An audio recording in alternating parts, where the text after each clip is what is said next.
마태복음 13장 3절에서 9절 말씀입니다. 교독하겠습니다. 예수께서 비유로 여러 가지를 저희에게 말씀하여 가라사대 씨를 뿌리는 자가 뿌리러 나가서 뿌릴새 더러는 길가에 떨어짐에 새들이 와서 먹어버렸고, 더러는 흙이 얇은 돌밭에 떨어짐에 흙이 깊지 아니하므로 곧 싹이 나오나 해가 돋은 후에 타져서 뿌리가 없으므로 말랐고, 더러는 가시떨기 위에 떨어짐에 가시가 자라서 기운을 막았고, 더러는 좋은 땅에 떨어짐에 혹 30배, 60배, 100배의 결실을 하였느니라. 귀 있는 자는 들으라 하시니라. 아멘. 하나님은 우리 마음밭을 기경하시는 농부십니다.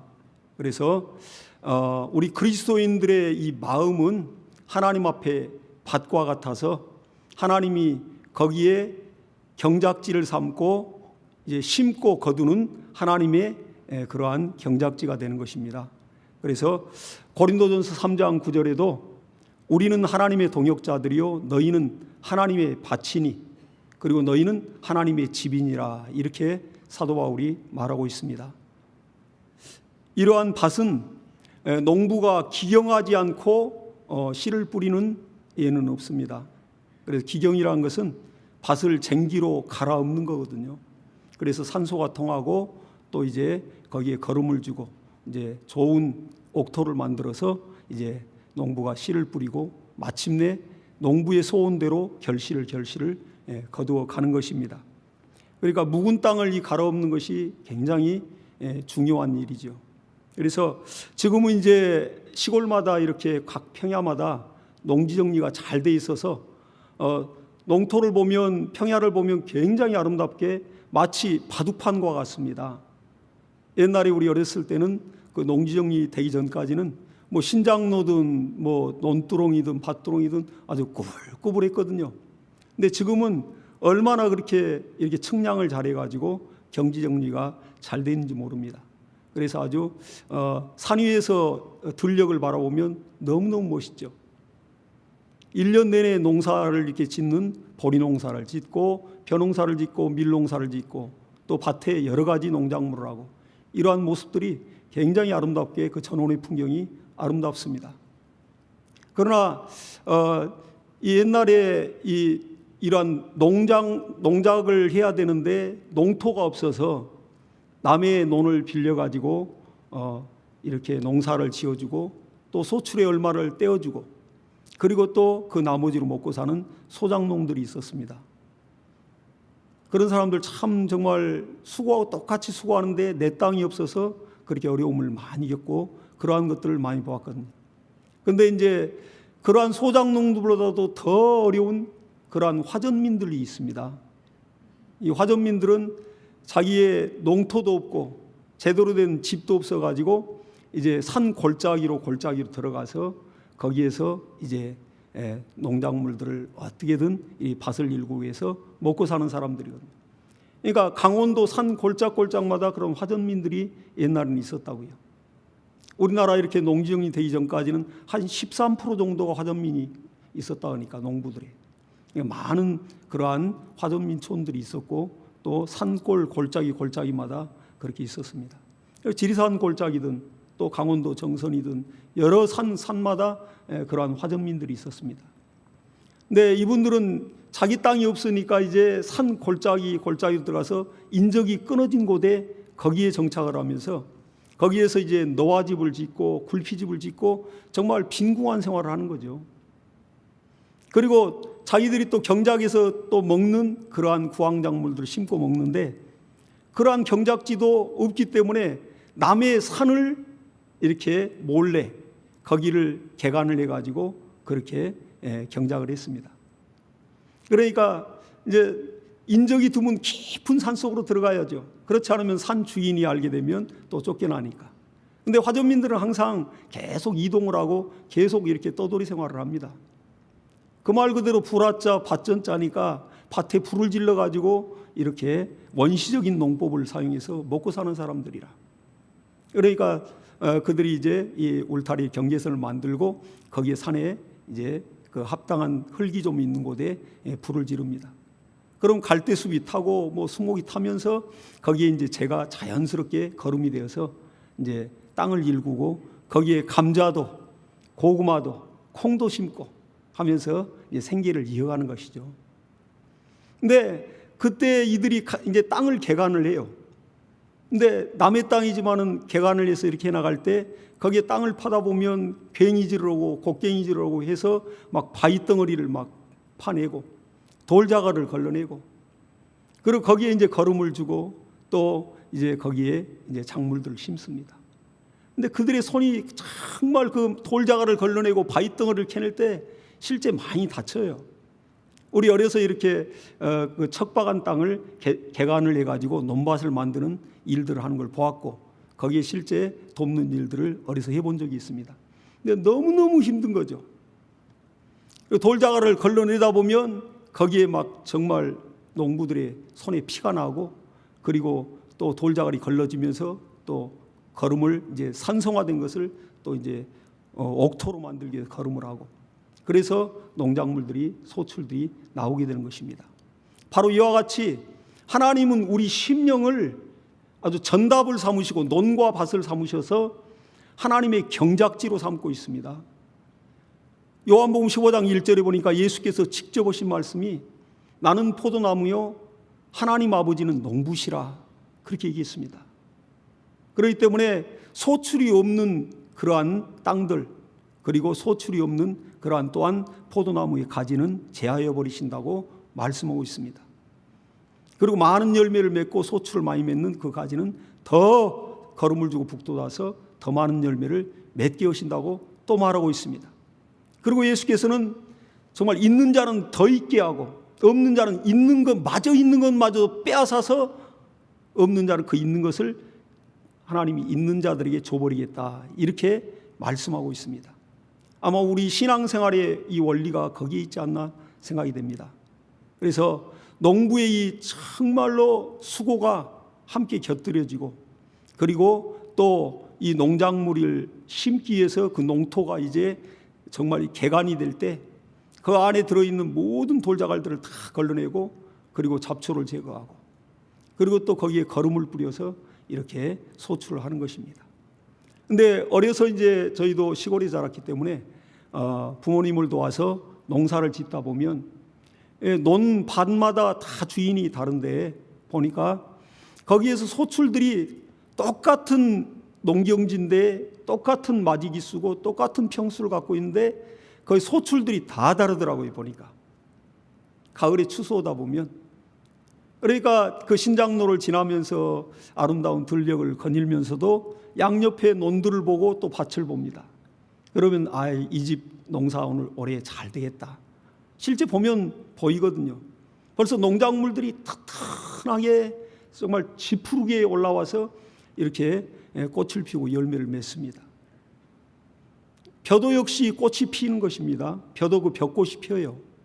그리고 이제 보리도 역시 이렇게 올라와서 열매를 맺고 밀도 그러듯이 그 농작물이 심겨져 있는 그런 밭과 논을 보면 정말 올해 경작과 이 소출이 어느 정도 되겠다, 어느 정도 짐작을 하게 되는 것입니다. 그러니까 각 집마다 이렇게 논밭의 어떤 크기는 다 다르지만은 거기 소출들이 또 다르고 똑같은 정말 그런 크기를 가졌어도 거기 소출들이 다 다른 것을 보게 되어 있습니다.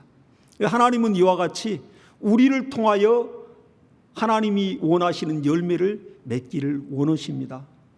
우리 그리스도인들의 그 심령밭을 하나님은 기경하시면서 때로는 쟁기로 갈아엎고 회개하게 만들고 또 그 눈물이 수분이 되고 자양분이 되어서 말씀의 씨가 떨어질 때에 그리고 뿌리를 내리고 마침내는 꽃을 피우고 열매를 맺되 때로는 30배, 60배, 100배의 결실을 거두게 하는 그러한 역사를 보게 되는 것입니다. 거기에는 정말 말할 수 없는 농부의 번민과 또 노력이 거기에 들어있고 물론 밭은 밭대로 돌자갈을 캐내고 또 곡괭이로 찍어낼 때 아픔이 있죠. 우리 안에 돌자갈을 걸러낼 때 못된 습관과 부정적인 생각과 불신앙적인 것들 하나님과 원수가 된 것들을 걸러내고 찍어낼 때 얼마나 우리 자신이 깨지고 부서지는데 아프지 않겠습니까? 그러나 하나님이 거기에 말씀의 씨를 뿌려서 경작을 거두기까지는 그 원리를 농부가 아시니까 먼저 밭을 기경을 하고 이렇게 경작을 하는 겁니다. 그래서 가장 척박한 토양이 화전민들이 그렇게 일궜던 그 정말 산에서 그 박토 중에 박토, 그 토양이 척박한 토양입니다. 근데 첫 번째 하는 일이 거기에 불을 지르더라고요. 불을 질러서 그 수풀을 태우면서 거기에 병충해 해충들이 들은 거 다 죽고 그 자체가 재가 되어서 거름이 되고, 우리 심령에 먼저 하나님이 우리를 정말 쓰셔서 열매를 거두려고 할 때는 우리 심령 밭을 하나님 먼저 성령으로 불을 지릅니다. 심령이 막 성령의 불길과 같은 그 역사로 막 불타올라야 돼요. 뜨거운 그리스도를 향한 사랑으로 첫사랑을 가지고 회복하고 끊임없이 심령 안에서는 불타는 그리스도를 향한 사랑이 있어야 되는 것입니다. 예수께서 우리를 위하여 희생했으니까, 주님이 우리를 위하여 피와 살을 주고 목숨을 주셨는데 우리는 세상 낙에 취해서 세속적으로 간다면 정말로 하나님이 실망하실 겁니다. 그래서 오늘 또 이렇게 4가지 종류의 밭에 대해서 말하고 있습니다, 본문은. 그래서 길가와 같은 그러한 밭, 그리고 또 돌짝밭, 그리고 또 이러한 가시덤불이 있는 밭, 그리고 좋은 땅, 옥토, 기형된 밭을 4가지 밭을 얘기하면서 여기에서 어떻게 농부가 또한 소출을 해나가며 또 하나님의 정말 말씀의 씨가 떨어질 때 어떻게 또 밭에서 소출이 이루어지는가를 이렇게 말하고 있습니다. 근데 이 씨 뿌린 자의 비유를 보면 씨를 뿌리는 자는 인자요 예수 그리스도라고 풀어주고 있습니다. 예수께서 심령밭에 씨를 뿌릴 때에 각인의 심령에 말씀의 씨가 뿌려질 때 그 심령이 정말로 그 말씀이 뿌리를 내릴 수 있는 토양이 돼야 되는데 그렇지 못할 때는 이러한 현상이 일어난다고 오늘 말하고 있는 것입니다. 길가에 물론 씨를 뿌리는 농부는 없어요. 아스팔트에 씨를 뿌려서 경작하는 농부가 어디 있겠습니까? 신장로에 정말 씨를 뿌리고 경작하는 농부가 또 어디 있겠습니까? 그러나 씨를 뿌리다 보니까 씨가 간혹 떨어져서 길가에 떨어지는데, 길가에 떨어지는 씨는 그 길가와 같은 밭은 말씀이 심령에 떨어지되 깨닫지 못하여 정말 그 말씀을 받지 못하니까 공중에 새가 날아다니다가 그 곡식을 그대로 쪼아 먹어버리고 악한 자가 와서 마음의 말씀을 빼앗느니라, 이렇게 풀어주고 있습니다. 그리고 또한 돌짝밭과 같은 그런 바위덩어리가 들어있고 돌자갈이 들어있고, 그러니까 심령 안이 심령이 평안할 날이 없죠. 자글자글 하는 거예요. 불만과 불평과 그리고 원망과 불신앙으로 그렇게 정말 마음이 막 찌들어서 거기에 말씀이 떨어져도 거기에 흙이 얇으니까 뿌리를 내리지 못하고 말씀을 듣고는 잠깐 호흡을 하고 좀 숨을 쉬고 기뻐하는데 그 뿌리를 내릴 수 있는 토양이 얇아서 마침내는 해가 뜨니까 뿌리채 말라서 그 씨앗이 죽어버립니다. 그리고 가시덤불 위에 떨어진 그 씨는 이제 싹이 나서 잎이 나고 줄기가 올라오지만은 그 가시덤불의 그 기운에 쌓여가지고 눌려가지고 결실을 못 온다고 말하고 있습니다.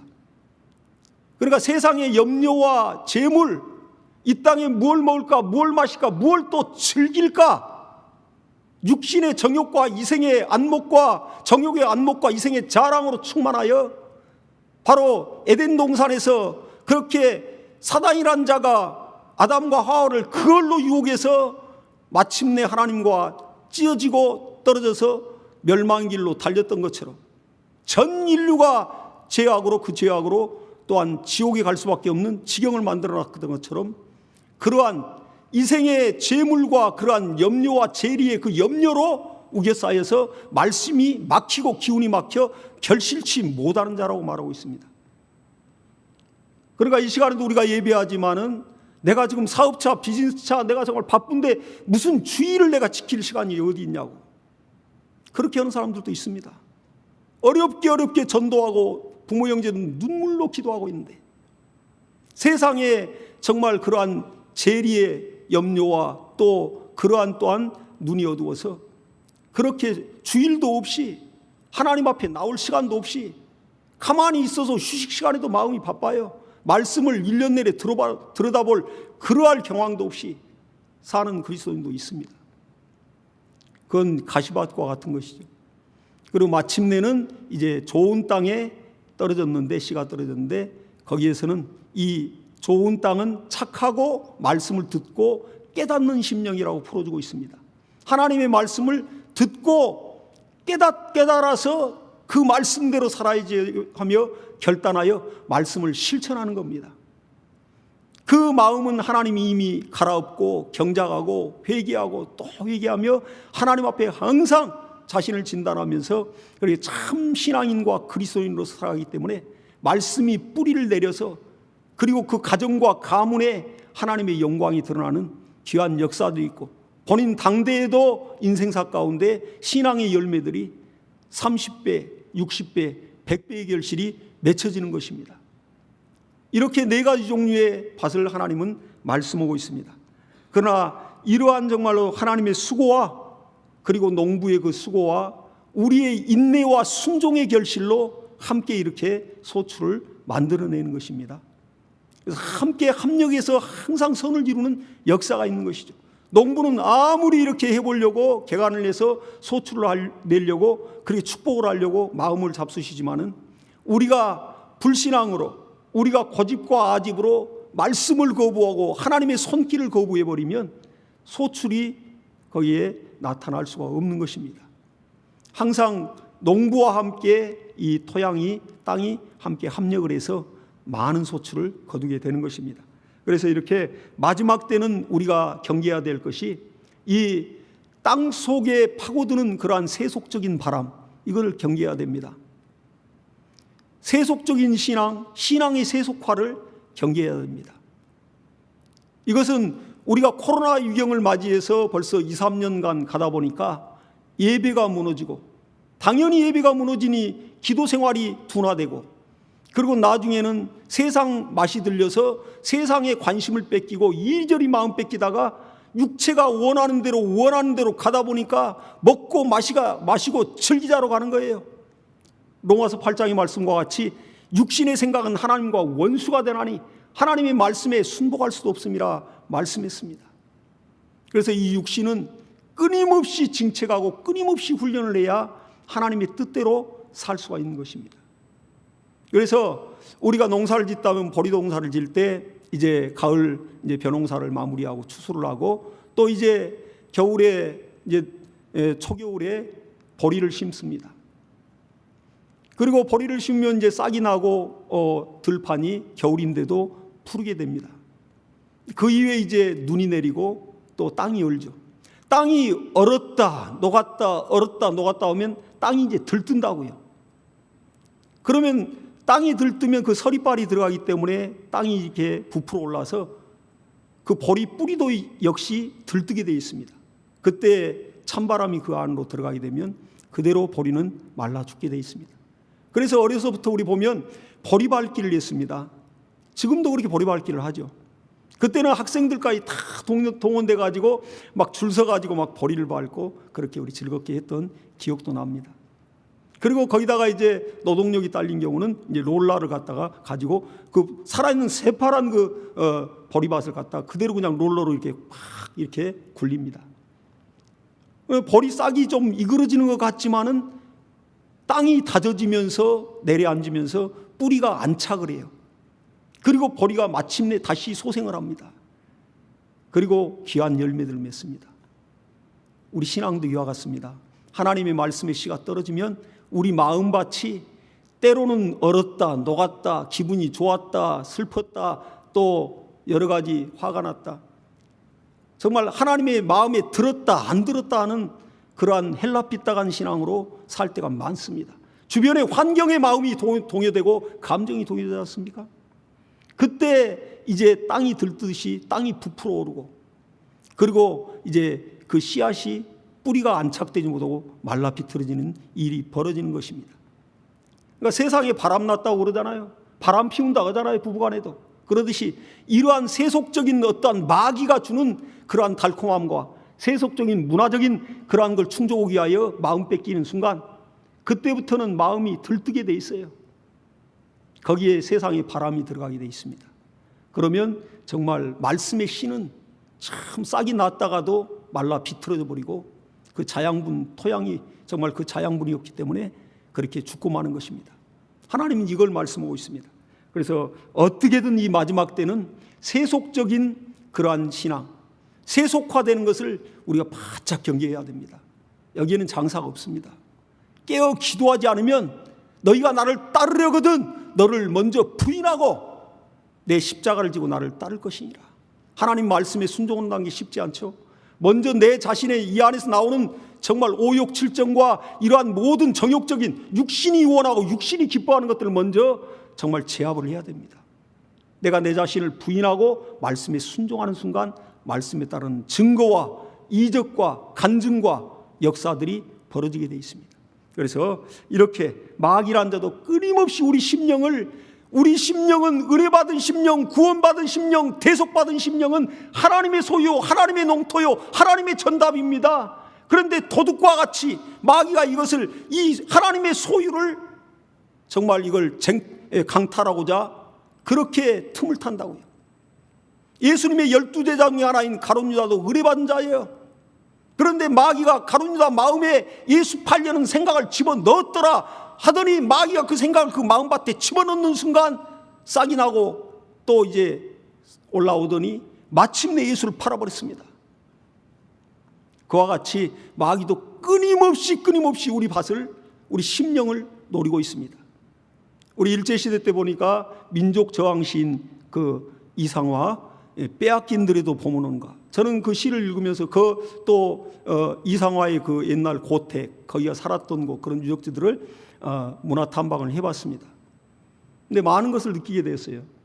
그 정말 암울한 시대에 우리나라 이러한 정말 전 강토가 다 일본에 빼앗기고 정말 그렇게 침탈당할 때 그가 민족 시인으로, 지성인으로서 정말 가슴 아픈 시를 막 지었더라고요. 감옥에 여러 차례 투옥되고 저항 시인입니다. 그리고 빼앗긴들에도 보면오는가 그 시를 지었어요. 그러듯이 우리 심령이, 하나님의 들녘인 우리 심령이 마귀에게 만약에 빼앗겨버린다면 과연 봄이 오겠는가? 하나님이 원하시는 아름다운 들녘, 아름다운 소출이 맺히겠는가? 우리는 많이 생각을 해봐야 됩니다.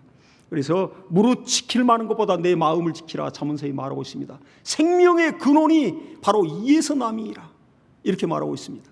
그래서 원수가 틈 못하도록 항상 우리 심령을 우리는 기경하고, 지금은 우리 심령을 기경할 때입니다.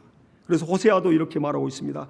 너희 묵은 땅을 기경하라. 마침내 여호와께서 임하사 의를 비처럼 너희에게 내리시리라. 묵고 해묵은 땅, 정말 캐캐묵은 정말로 이러한 정말 종교적인 그러한 심령을 가진 그런 땅들을 갈아엎으라는 것입니다. 오늘 예배를 통해서 우리가 정말 여러 가지 코로나19로 여러 가지 또한 우겨싸움도 있지만은, 그러나 그것이 대수겠습니까?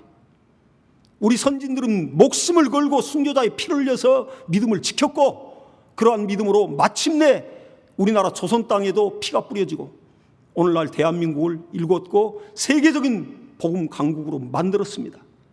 우리 개혁성도분들 정말 오늘 예배를 통해서 우리 심령이 기용되고 믿음의 결단을 하여 하나님이 정말 거기에 씨를 뿌려서 각각의 심령밭에 소출을 거두시는 농부의 기쁨을, 정말 기쁨을 맛보는 그러한 심령들이 되실 예수 이름으로 축복합니다. 자, 이 시간 기도하겠습니다. 하나님